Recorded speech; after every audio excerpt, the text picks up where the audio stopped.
कभिड-19 कर'ना भाइरासनिफ्राय रैखाथि मोननो लकडाउन समाव भुगिनांनाय गोरिब नखरफोरनो चिरां जिल्लानि रुनिखाता पुलिस थानानि सिङाव थानाय बुहुरथिनालि थाइजौबारि गामिनि रुंसारि कमल बसुमतारीनि अनसुलि बिसि हेलेना बसुमतारीया थाइजौबारि गामिनि गं 32 गोरिब नखरफोरनो 7 केजि माइरं, दालि, थाव, साबुन बायदि बायदि मुवा बेसाद राननानै होयो।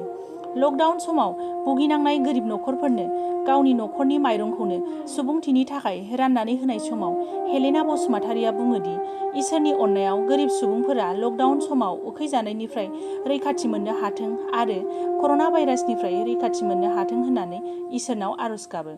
बे हाबाफारियावनो थाइजौबारि गामिनि समाज सिबियारि जसेफ नार्जारिया खौरांगिरिनि सिगाङाव बुङोदि लकडाउननि समाव गोरिब नखरफोरनो माइरं, दालि, थाव, संख्रि, साबुन राननानै होनाय हाबाफारिया जोबोद बाख्नायथाव होनना ओनसोलनि थागिबि रायजो राजाफोरनो गाहाम हामलायथि बावहरो आरो ओनसोलाव कर'ना भाइरासनिफ्राय रैखाथि मोननो थाखाय सरकारा फोसावनाय लकडाउनखौ गाहामैनो मानिना सोलिदों होननानै बुङो।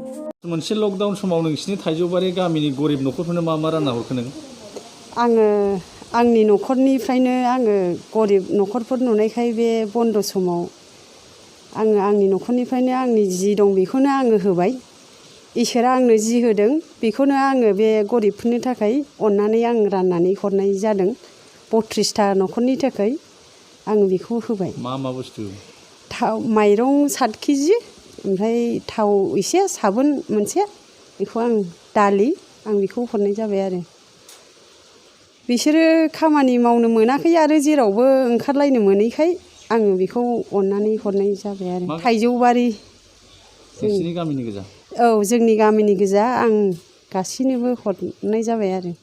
बे बारायबावोबा आङो आरो दस्रा मानसिनो हागौमानि आं एसे एनै नाजाबावदों। हागोन ना हाया आं नायनायसै। आंहा साख्रि बाख्रिबो गैया, आं जेबो रोङाबो। आंनो इसोरा जा आंनि नखराव जा सम्पति होदों बेनिफ्रायनो आं रावनिफ्रायबो आंहा मोनदेरनाय गैया। आंनि नखरनिफ्रायनो आं होनाय जाबाय आरो। आंहा इसोरनि सायाव जोबथा फोथायनाय दं। आंनि नखरखौबो इसोरा आंखौ बासायगोन होननानै आरो आं बाव जिसिबांनाखि बिसोरो जाय लांफैदों आं बिसोरखौबो हामबाय होनो आरो। दिनै जोबोद गोजोननाय मोनदों आं मोननानै। बिराद गोजोननाय मोनदों। बे एसेबाबो बिसोरबो जेन गोजोनलांथोंसै लांग्राफ्राबो।